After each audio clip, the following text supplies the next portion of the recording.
Конец зимы, начало весны у нас богат на такие замечательные праздники, как День защитника Отечества, а также 8 марта.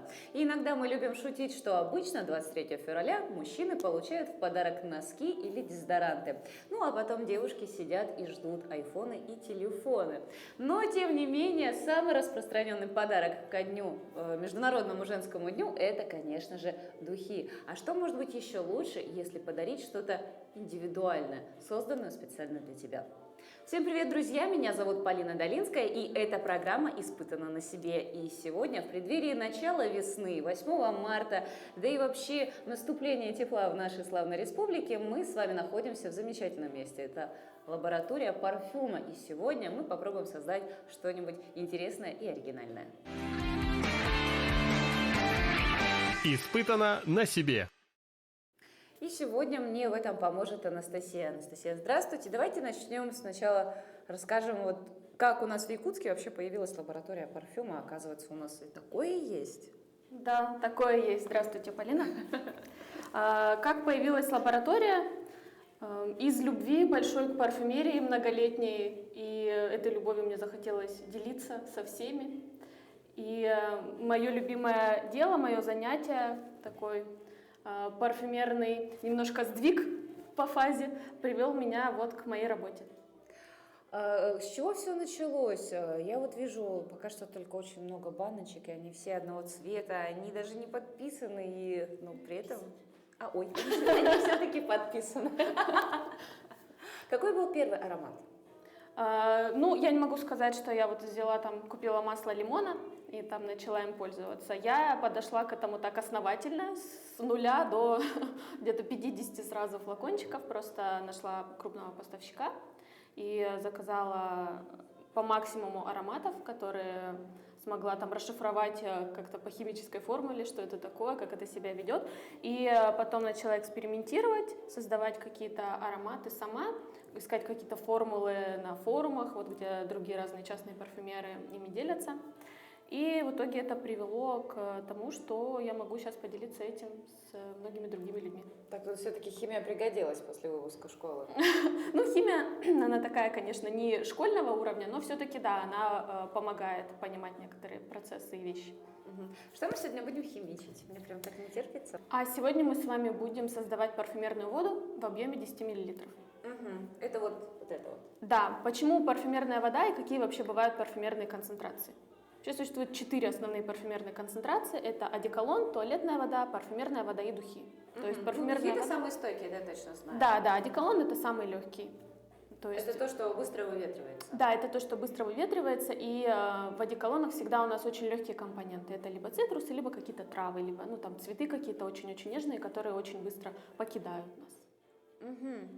Я только знаю, что есть такое понятие, как верхние ноты, ноты сердца и базовые ноты. Базовые ноты? Нет, в общем, то послевкусие, которое остается. Да, вот я знаю, что вот они из 3 вот этих вот. Я могу немножко рассказать как раз про это. Это вообще явление называется альфакторная пирамида. На верхних нотах у нас всегда расположены как раз-таки вот то, что в одеколонах бывает. Либо цитрусы, либо какие-то очень легкие травы, цветочки. Это то, что у нас... Это верхнее, это то, что самое первое. Да, то, что самое первое. Это вот то, что мы брызнули, приложили, и сразу этот аромат достигает у нас наших рецепторов, и мы его чувствуем. Обычно еще бывает, что мы, допустим, ходим по каким-то парфюмерным магазинам, брызнули какой-то аромат, приложились, и вау, как похож, например, Light Blue, да, Dolce & Gabbana Light Blue, такой популярный аромат, такой прям лимонный он сначала, очень яркий, проходит минут 10-15, если еще раз приложиться, лимона практически нет, у нас остается только белоцветочная какая-то композиция, это значит, что у нас уже верх слетел, и начинают открываться средние ноты, их еще называют сердце аромата. В сердце аромата у нас обычно чуть более тяжелые компоненты, либо какие-то синтетические, либо это какие-то цветы, деревяшки какие-то могут быть, вот что-то такое. И базовые ноты – это фундамент нашей композиции. Обычно базу слышно либо от начала до конца, сразу мы можем послушать аромат и, ну, понятно, на какой базе он основан. Либо бывают настолько тяжелые такие компоненты, густые, плотные, которым нужно время, чтобы согреться на коже и начинать отдавать уже свой аромат. То есть это то, что остается в конце. Если утром, собираясь на работу, я нанесла парфюм у себя, ну вот в местах, где обычно ближе к пульсу, к венам, что чувствуют люди? То есть они в течение дня они разные ноты парфюма чувствуют, получается? Да, они чувствуют по мере раскрытия аромата разные ноты. Ну и также еще разные люди чувствуют аромат по-разному из-за ольфакторного восприятия, потому что некоторые ароматы могут оказываться у людей в слепой зоне мозга. То есть какой-то аромат человек может просто не слышать совсем. И для него композиция звучит по-другому, чем, допустим, для какого-то другого человека. А мы какой будем сегодня аромат делать? Это вы мне расскажете, какой мы будем делать аромат. Знаете что, я люблю такие ароматы, ну вообще, на самом деле, сейчас весна наступила. Я вам просто постараюсь объяснить, потому что я даже буквально сегодня визажист меня спросила, какой парфюм я предпочитаю. Я ей попыталась объяснить, что у запаха есть цвет, и она меня несколько не поняла. Я понимаю. Ну вот, одни из моих любимых парфюмов, которые я предпочитаю, что-то с пудрой связано. Пудра, кожа и, может быть, чуть-чуть земли или коры. Ну, это вот такое, то есть я это предпочитаю в более прохладное время года, то есть оно, можно сказать, так согревает меня. А на весну я предпочитаю парфюм, который зеленого цвета. Но при этом это не хвоя, это не цветы, это, допустим, зеленое яблоко, которое пахнет кислинкой. И при этом она прохладная. Вот такой. В принципе, все понятно. И то, что у цветов есть запах, это тоже для меня абсолютно понятно. Для меня и понятно, что у текстур есть запах, у времен года есть запах, и у всего на свете есть какое-то такое фантазийное, что-то такое восприятие в ароматическом плане. У нас на бланке вы можете увидеть ключевые слова. Вы мне рассказали сейчас про то, какие вы ароматы любите в традиционном плане касательно парфюмерии, что они должны быть зеленые, допустим, аромат яблока. Но аромат это у нас не только какая-то невидимая косметика, это всегда еще и часть нашего образа. Если мы увидим, допустим, даму в каком-то вечернем платье, которая собирается на прием, там она такая вся ногти, помада, каблуки, роковая женщина, то, скорее всего, будет гармонично, если ее образ будет дополнен чем-то соответствующим, вечерним. Конечно. Да. И если мы видим, наоборот, допустим, юную девушку, там какую-то школьницу, да, с рюкзачком, то этот же аромат на ней будет дисгармонично, хотя это может быть тот же самый аромат, он также красиво собран, он тот же самый, но это идет у нас вразрез с образом. Поэтому в ключевых словах мы можем с вами прописать что-то, относящееся к вам лично, что вы хотели бы транслировать людям до того, как начнется общение с вами. Это какой-то невербальный такой знак. Ну, так как я знаю, что цитрус – это хорошее настроение, то цитрус мы точно запишем. Можно так и написать даже хорошее настроение. Даже не хорошее настроение, позитив. Позитив, да. При этом легкость. Это что-нибудь такое, типа легкость, бриз, вот так. У меня будут двухсоставные слова. Потому что, как бы, это море, вода, это, в принципе, моя стихия, и, соответственно, вот эта вот легкость, мне кажется, она присутствует в моем характере. Цитрус, легкость, но при этом что-нибудь должно быть такое пикантное. Прекрасно. Как раз пикантность, наверное, за пикантность отвечают какие-нибудь кожано-древесные аккорды. Да, главное, чтобы не ваниль, это все-таки... Мне кажется, есть такие запахи, вот по моим личным ощущениям, которые прибавляют веса. Вот это вот ваниль, ну ты просто булочка. Когда пахнешь ванилью, у меня подружка очень сильно любила этот запах. Ну, на самом деле, ваниль такой компонент, который, ну, с такой околонаучной точки зрения, не научной, а такие исследования а-ля британские ученые выяснили. Ваниль — это единственный запах, который является феромоном с точки зрения вот для мужчины у женщины. Если женщина пахнет ванилью, то она привлекательна. Уют, булочки там, да. Семейный очаг, вот это вот тепло. Да, тепло, все такое вкусненькое, сладенькое, но вообще в парфюмерии очень часто пишут, допустим, духи с феромонами, да, Victoria's Secret любили там феромоны в духах, или там в магазинах для взрослых часто тоже бывает, что духи с феромонами. Но на самом деле нет ни одного исследования, которое бы доказывало того, что у людей есть феромоны. Есть феромоны. Иланг это... Ну, это тоже исследование такое. Такие есть исследования и об иланг-иланге, и об амбре, и о мускусе, и вот о ванили, много о чем. Но на самом деле вот феромоны, как они есть, они у животных есть действительно. Но если вы хотите приманить там, я не знаю, кита или хрюшку, то они могут помочь, а на людей они не действуют. Так, все, мы прописали ключевые слова. Так, и теперь я вам немножко расскажу, как мы будем непосредственно создавать наш аромат. Да. Я вам буду давать блоттеры, это такие бумажечки, на которые я буду наносить масло, и буду давать послушать вам.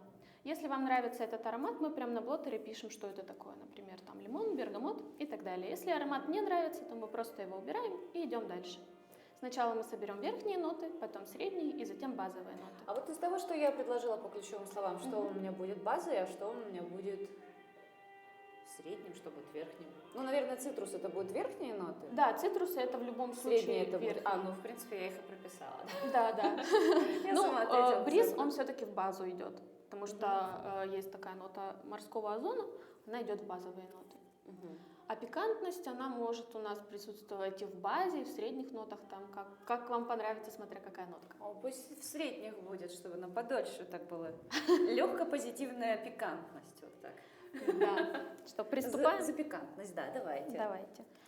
Первый наш аромат, это будет самый такой легкий, это кетон малины. Из многих фруктов, цветов, даже овощей, некоторых мы не можем путем экстракции получить масло. То есть нельзя выдавить во флакон там персик, например, и получить эфирное масло. Но можно получить другие компоненты, такие как кетоны и альдегиды, и можно получить синтетические аналоги, которые будут пахнуть так же. Их нам делают химики в лабораториях, то есть это безопасные компоненты, которые пахнут так же, как вот натуральные какие-то. Первый у нас это кетон малины. Я его не чувствую. Может быть такой, он еле-еле такой уловимый. Если не чувствуете, то лучше от него отказаться, потому что потом он может вылезти, а оказывается, что он не может. Испытано на себе. Так, и следующий у нас аромат это мандарин. Его прям не слышно. Ну, может быть, он чуть-чуть такой более мягкий, но на самом деле все цитрусы, у них есть такая особенность, что практически все люди их слышат одинаково. Мне кажется, второй парфюм, аромат, который я нюхала, это был лимон же, да? Вот он был радостнее всех, так скажем. Ну, он такой позитивный, да, очень. Так что мы пока на нем, как бы, вот это вот мое больше да, чем нет. Давайте его подпишем, чтобы мы потом его могли обнаружить. Так, лимон. Лимон, да. Мне кажется, если добавить туда зеленого яблока, то что-то получится. И последний наш аромат из верхних нот это магнолия. Это освежитель. Да, такое часто бывает, такая ассоциация, потому что у нас в какие-то чистящие средства, порошки, освежители добавляют в чистом виде эти отдушки белых цветов, и ассоциации именно с ними. А если... А их как-то можно вот так вот приложить и попробовать? Как раз, чтобы нам узнать, какой аромат получится у нас, мы берем с вами и делаем, ну вот у нас два аромата, да? Берем два блоттера, маслом вверх, делаем из них таким образом веер, и на расстоянии от носа сантиметров 15 слушаем их вместе. Если какой-то аромат кажется таким ярким, то можем его опустить подальше от носа и послушать еще раз. Лимон магнолия. Это мне нравится прям. Причем лимон, вот эту вот сладость и душность, так скажем, ну прям у магнолии такой аромат, как будто бы мед на языке, вот как-то вот так вот. И жаркий летний день, вот эти цветы, там, я не знаю, мушка летает какая-нибудь, вот почему-то у меня вот такие ассоциации. Очень натуральные. Ну да. И лимон, он его как-то немножечко делает, вот эту сладость, что ли, размывает, и причем свою резкость лимона, она как-то сглаживает. Вот, все. Лимон и магнолия. Пишем, значит, в верхних нотах лимон и магнолия.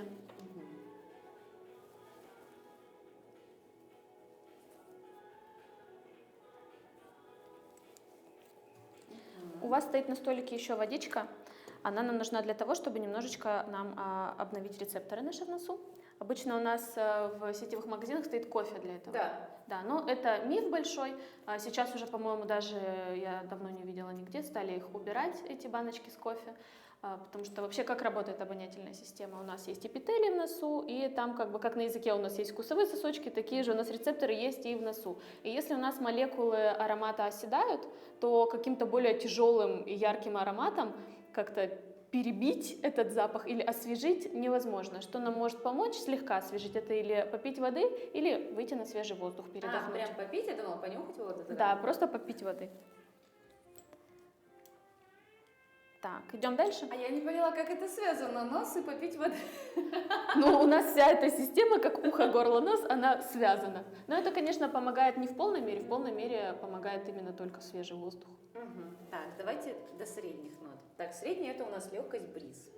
Да, ну, средние ноты это у нас самая большая такая ступенька, где у нас большой выбор будет, самое интересное. Первое это у нас розмарин. Ой, розмарин моя любимая приправа. Точно? Ну, в еде, да. А так она как звездочка вот эта вот. Есть же вьетнамская. Да, у нее есть Бальзам. такая лекарственная какая-то особенность. При всем уважении к розмарину, сегодня не его день. Смола древесная. Ее нет. Может она оказаться Она в очень слепой далеко зоне. где-то. Ну, может и такое быть, да, это все-таки разница восприятия. Следующий аромат сандал. Сандал это древесная нота, очень такая элегантная, мягкая.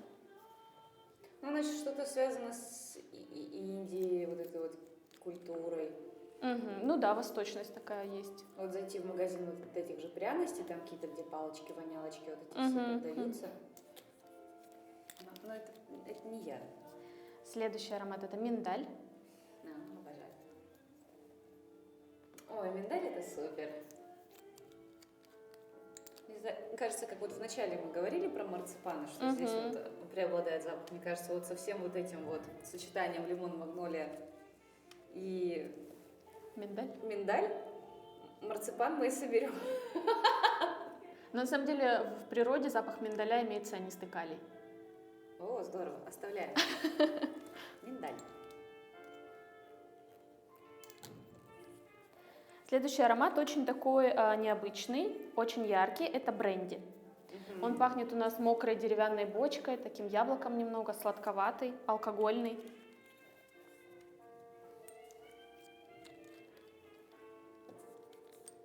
Он пахнет скисшей бочкой. Ну, может быть, и скисшей, но это, наверное, результат брожения алкогольного. И еще какой-то вот, что-то в нем есть от лекарства одно есть такое неприятное, зеленое, которым горло полощет, и оно с привкусом железа, как будто бы такого. Но это не я. Так, идем дальше. Следующий у нас это розовое дерево. Такой колючий, немного терпкий аромат. Нет, это тоже не я. Идем дальше. Следующий аромат это у нас лактон. Лактон это такая группа, сливочная, молочная, кокосовая. Все, что могло бы быть в бежевой или белой упаковке, это у нас кокосовый лактон. Ну, это прям кокос-кокос. Следующий аромат это у нас представитель Востока. Это ладан. Часто бывает именно вот в восточных композициях. Ну, ладан, он так на любителя прям. Ну, он на любителя, конечно. Как и все. Но он, да, он не на широкую аудиторию, так скажем. То, что понравится большинству, это не он. Рисковато. Так, переходим к фруктам. Первый у нас это древесная груша. Она такая средняя между древесным и фруктовым. Нет. Она желтая, хочется чего-то зелененького. Так, к зелененькому тоже придем. Так, следующий у нас это инжир. Он такой мыльный, свежий очень, запах чистоты дает. Что-то, да, есть такое порошковое. Но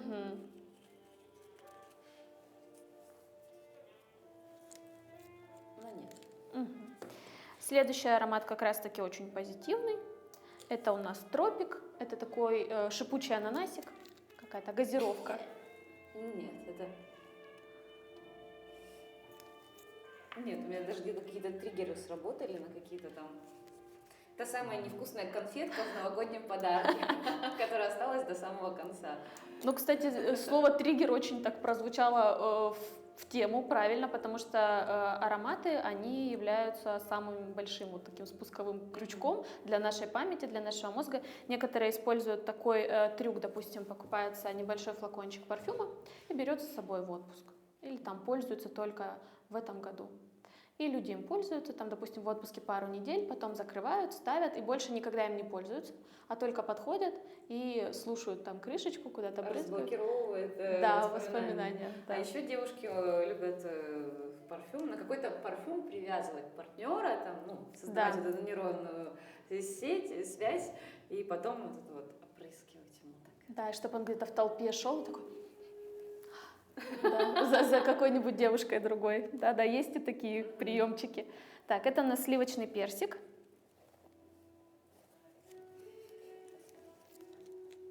Он такой сладенький, прям варенье абрикосовое или персиковое.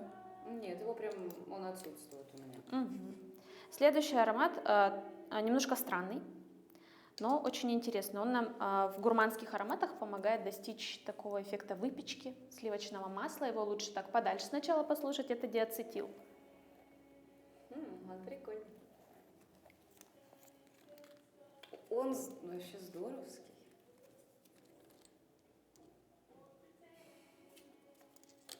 Да, походу мы собираем марципан.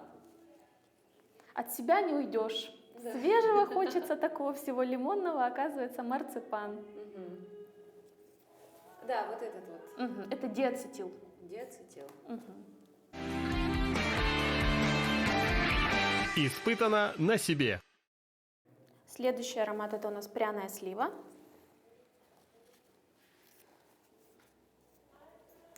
Очень далеко где-то. Ну, он тоже такой, как персик. Угу.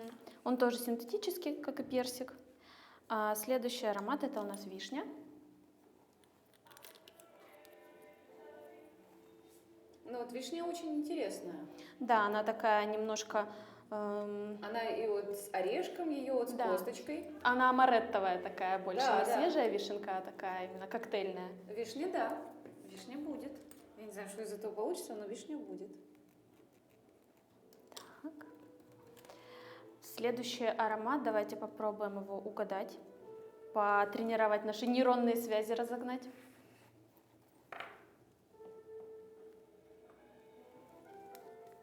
Это что-то очень знакомое. Так. Прям очень-очень знакомое. Это что-то, какой-то шампунь детский мне напомнило. Угу. Часто такая ассоциация возникает. Бывают такие отдушки в шампунях. Причем не какой-нибудь шампунь, а именно вот шампунь из 90-х, вот этот вот какой-то пингвиненок непонятный. Блин. Витя, ты мне нужен. Витя, иди сюда. Зовем на помощь оператора. Это какое-то зеленое яблоко, смешанное с шампунем. В точку. Это зеленое яблоко. Это было зеленое яблоко, которое я хотела, да, которое я просила.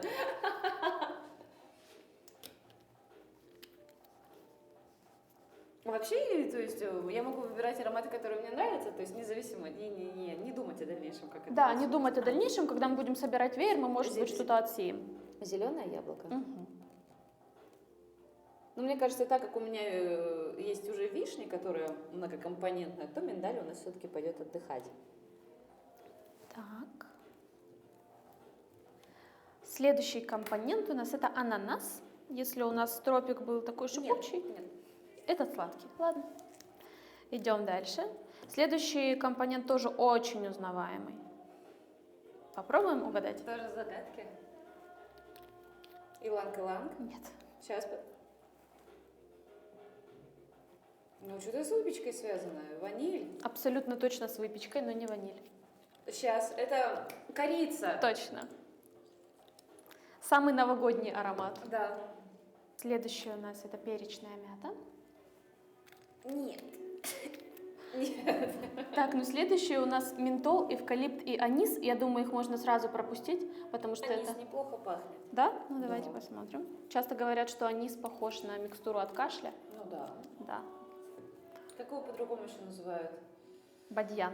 Бадьян, точно. Прикольно. Я хочу его оставить. Угу, оставляем. Так, следующий аромат у нас чайное дерево. Нет. Мгм. Следующий аромат у нас очень интересный, именно в парфюмерном плане. В бытовом он никого не удивит.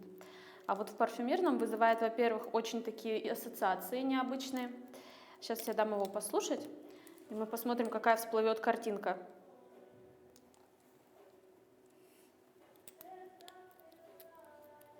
Что это может быть, на что это может быть похоже?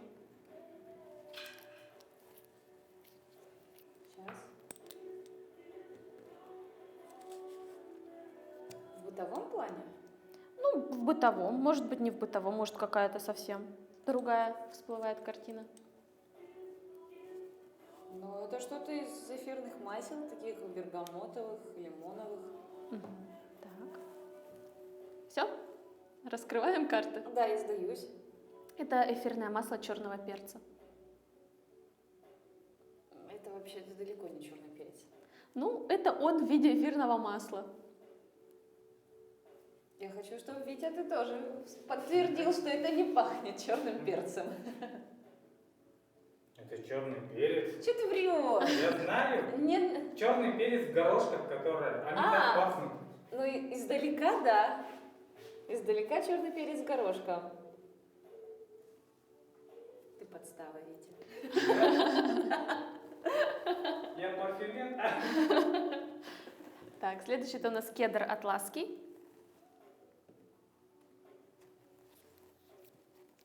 Ну, он какой-то слабенький. Мгм. А есть кожа? Кожа как таковая, ее нет как масло кожи, да? Это трудно представить. Аккорд кожи достигается сочетанием разных ингредиентов. Допустим, если мы хотим добиться такой какой-то велюра такого, да, какой-то замши, то это, скорее всего, какие-то будут амбровые ноты. Если мы хотим именно такой грубой кожи, то это может быть у нас или там деготь какой-нибудь, или ут, что-нибудь такое. Или вот, например, кипарис тоже. Кипарисом можно поиграть и создать такую кожаную ноту. Ну, теперь я точно чувствую мать Вишневского. Но при этом он пыльный запах. Ну да, он такой, это древесная составляющая в нем дает такой А эффект. если вот с деревяшкой вот это вот смешать его? Можжевельник? Это же она, да.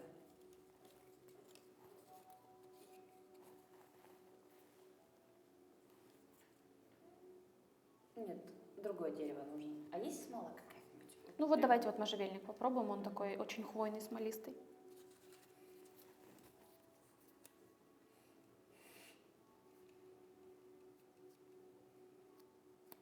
Но эффект пудры есть. Мгм. Да, есть. Но я бы его, конечно, подкрепила. А есть какая-нибудь прям вот кора? Или смола какая-нибудь? Смолу мы уже послушали, мне не понравилось. Ну, это в начале была. Мгм. Мгм.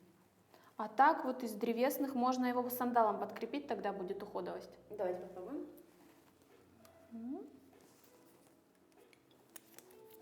Так, первое это у меня была мазь Вишневского. Это кто был? Кипарис плакучий. Кипарис. Это можжевельник. Можжевельник, да. А вот это сандал.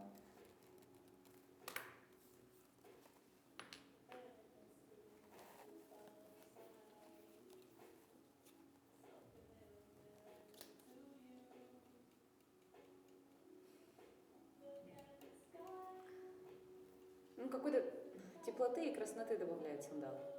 Ну, может быть, он теплый, да. Больше теплый, конечно. Так, а если сандал заменить анисом? Я такой прям этот смешиватель.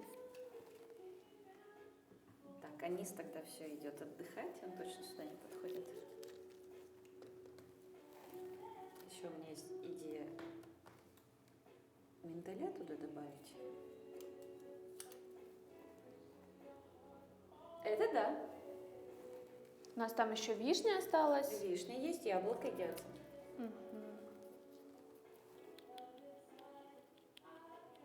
Хорошо, но я думаю, что не совсем попадают в наши ключевые слова. Если вот мы добавим как раз фруктовую нотку, то будет лучше вот как раз. Тогда если, может быть, мы миндаль заменим на вишни и зеленые Мы яблочко. можем оставить их все. Просто Я вот уже забыл какой-то гиацинт. Диацетил. диацетил, да. Сливочное масло. А он перестал пахнуть? Он просто стал мягче.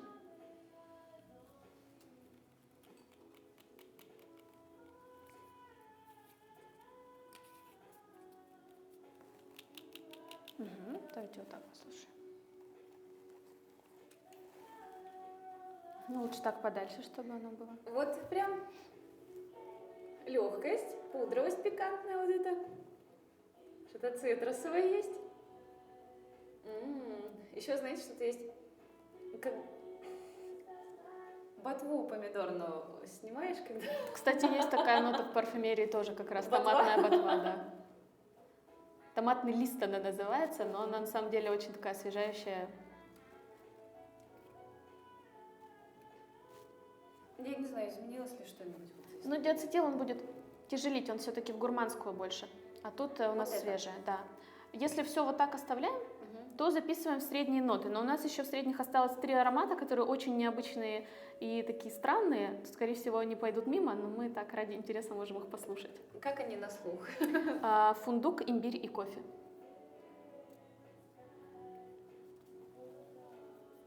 Кофе. Из всего этого я пока предпочту добавить кофе. Лучше его послушать сначала чуть-чуть подальше.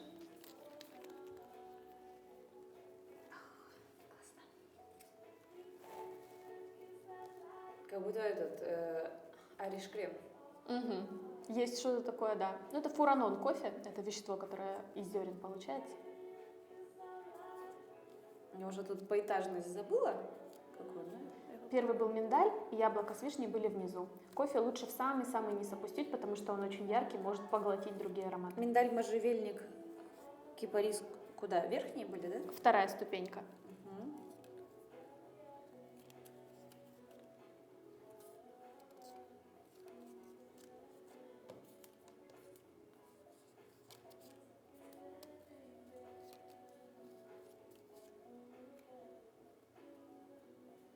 Супер.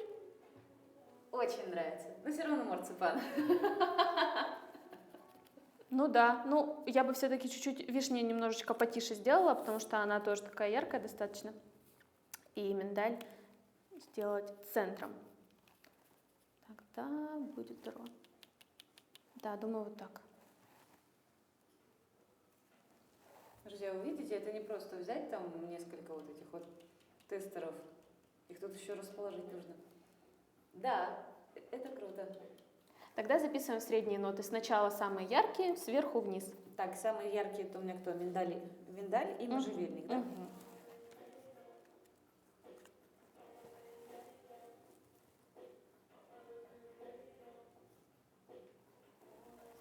Мгм. Потом на второй ярус у нас было яблоко кипарис.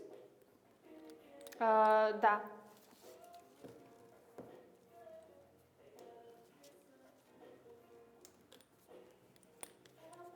Потом шла вишня и кофе, да? Да, все верно.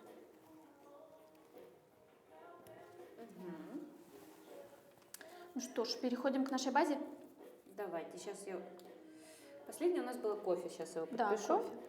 Это кофе, это второй, кипарис тоже у меня был вторым, яблоко. Это все там. Мгм. И первый наш базовый аромат – это морской озон.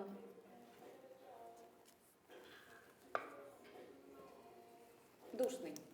Душный? Да, он как будто бы вот гроза прошла летом, но осталось липкое ощущение. То есть надо что-то такое прям полегче, прям так свежесть такая, чтобы была прям. Так, хорошо, идем дальше. Чтобы хотелось вечером форточку открыть и вот так вот дышать в нее. Так, следующий у нас это мускус. Мускус у нас Синтетический, потому что в последние, лет, наверное, 10 в парфюмерии не используется натуральный мускус. Мускус вообще это железо из-под хвостика животного, кабарги, такое маленькое с такими рожками. Еще бывает у нас бобриная струя, это тоже такой вид мускуса. Все это звучит очень так... Омерзительно. Да, омерзительно, но запахи достаточно притягательные, Вот мягкие. что-то, да, я слышала о том, что это тоже является каким-то афродизиаком. Да, является абсолютно точно, но не для людей. Для каждого свой афродизиак и феромон, потому что, по моему опыту работы, что для одного вау, класс, супер, невероятно, потрясающе, для другого фу, кошмар, уберите от меня, поэтому это все зависит от человека. Следующий наш компонент – это этилмальтол. Этилмальтол – это очень сладкий запах. Это сахарная вата, петушки на палочке. Ой, как вкусно звучит. И она прям по запаху, вот эти вот петушки, там проводы зимы, какая-то ярмарка.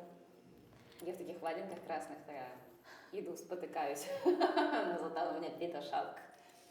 Я прям как в детство вернулась. Но это не я. Да, это один из трех основных компонентов самого популярного в последние несколько лет аромата Baccarat Rouge 540. Это такой сладкий убойный аромат, где очень много этилмальтола и очень много эвернила. Это такое вещество. Москина,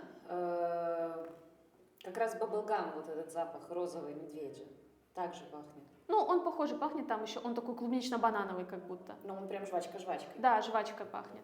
Да, Baccarat, она, конечно, не пахнет жвачкой, она многим пахнет вообще медициной, йодом, бинтами, кто лучше слышит эвернил. И тем, кому повезло, пахнет клубникой и сладкой ватой. Так, следующий наш аромат – это красные ягоды. Он такой кисленький, тоже очень позитивный. Да, тоже что-то похоже на яблоко, на шампунь. Да. Как вариант. Это у нас красные ягоды. Да? Красные ягоды.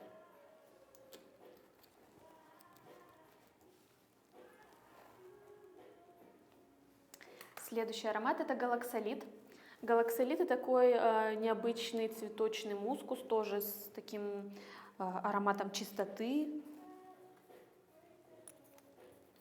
Очень далеко. Он мягкий достаточно, но уловимый.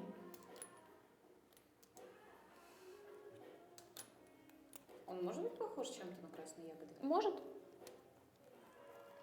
Потому что я понять не могу, то есть у меня предыдущий аромат остался или... Да, есть в них общая нотка. Нет, красные ягоды все-таки поярче. Угу.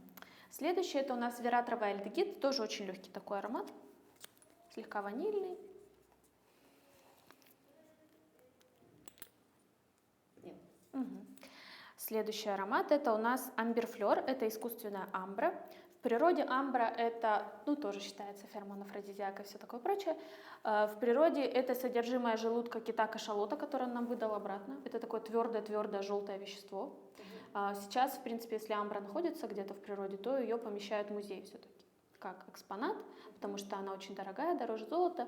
А в парфюмерии используется амброксан, амберфлер, амбервуд. Это все синтетические вариации амбры. Он очень мягкий, очень женственный, часто, кстати, попадает в слепую зону, многие его не слышат. Да. Попал, да? Да, это мой случай. Витя?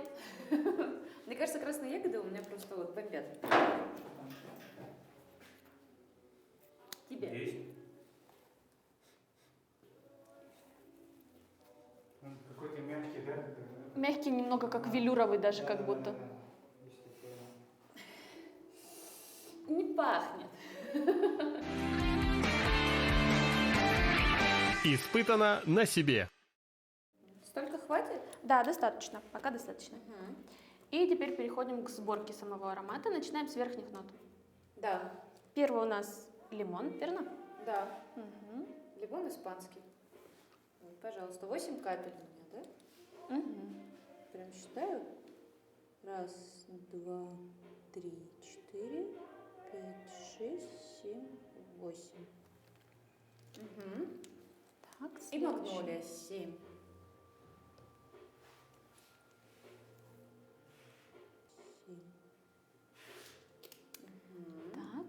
добавляем еще пипетку спирта и переходим к средним нотам.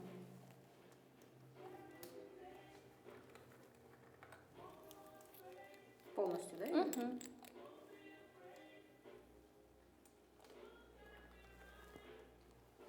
Так, миндаль у нас в количестве 12 капель.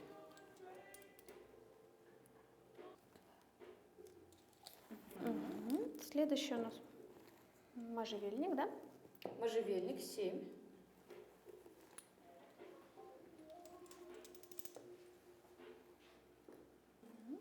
А вот из чего как бы складывается вот это вот количество? Количество посчитано исходя из концентрации, что у нас парфюмерная вода, и согласно, во-первых, нашему вееру, сколько у нас каких было капель, что должно быть ярче, что, чего должно быть меньше, и от яркости самого аромата. Если аромат сам по себе яркий, он может поглотить какой-то более нежный, то его, соответственно, нужно добавить поменьше. Угу. Кипарис у меня плакучий. Мгм. Угу. Вишня тоже 3.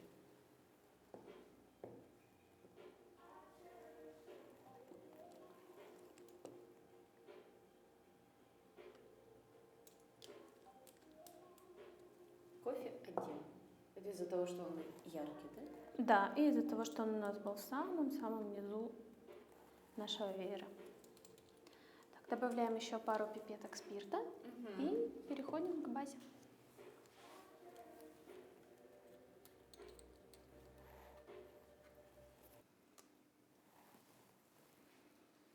В эту самую минуту, друзья, вы можете видеть, как создается нечто прекрасное. Теперь наливаем наш парфюм во флакончик. Это вот у меня.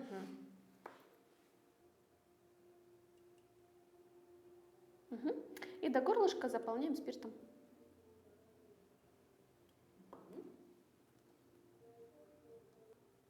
А вот это большое количество спирта, оно не перебьет?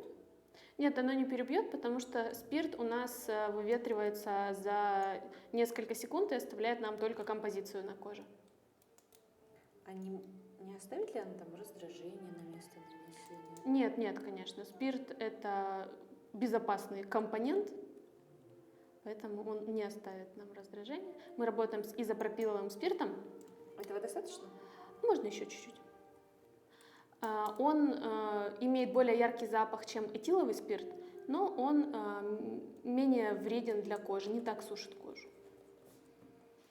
Так, теперь закрываем крышечкой и активно трясем флакончик. Вообще в идеале, конечно, парфюму отстояться недельку, лучше 2, полежать в темном месте. Но сейчас мы, конечно, послушаем, что у нас получилось. Если нам захочется что-то еще добавить, мы добавим. Там места уже не хватит. Нет, хватит, там достаточно одного пшика, и нам будет место освобождено. Так, брызгаем на чистый блотер. Блотер хорошенечко трясем, чтобы у нас выветрился спирт и осталась только композиция.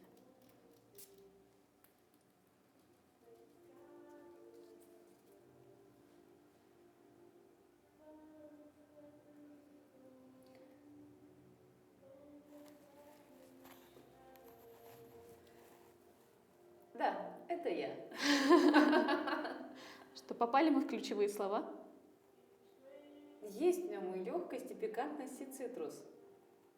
При том, что есть какие-то в нем компоненты, которые вроде бы в другом смешении могли бы быть тяжелыми, но здесь они как-то облегчаются, что ли.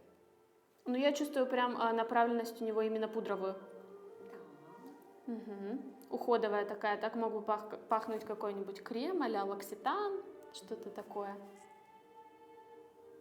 Я думаю, что если что-то и добавить, можно или добавить пару капель лимона, или, может быть, еще пару яблочка, чтобы кислинку дать. Вот да, либо вишню, либо яблоко. Может быть, вишню все-таки? Можем добавить вишню. Давайте Добавляем добавим вишню, она все-таки там вот с этим вот, Мгм. с орешком. Давайте добавим.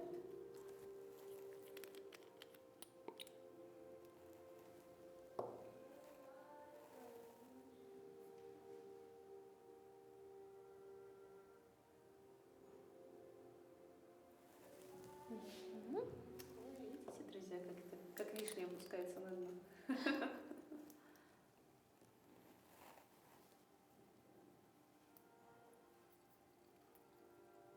Чтобы нам сейчас послушать с вишней, нам надо будет сделать пару пшиков воздуха, чтобы в трубочке у нас старый запах вышел из нее, и можно послушать. То есть 2 холостых. Да.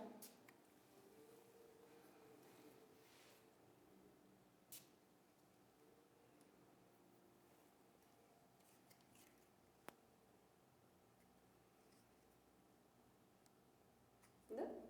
Здорово. Да. Ну, такое прям не для всех. Но мне кажется, что мы не опустошили трубочку. Мне кажется, там до вишни еще не дошло. Но так вообще он достаточно мягкий такой получился. И элегантный, наверное. Да, здорово. Анастасия, большое спасибо. Мы действительно угадали, прям попали в самое сердце. То есть мы буквально запаковали меня во флакон. Парфюмерная я нашли. Да, парфюмерная я. Друзья, ну имейте в виду, дорогие мужчины, если вы хотите в этом году на 8 марта дарить духи, то подарите лучше возможность каждой девушке сделать свой индивидуальный аромат. И тогда этот подарок запомнится надолго. И кто знает, может быть, на следующее 23 февраля вам подарит что-то больше, чем просто носки и пену для бритья. А мы с вами прощаемся и увидимся в следующих выпусках. Всем пока!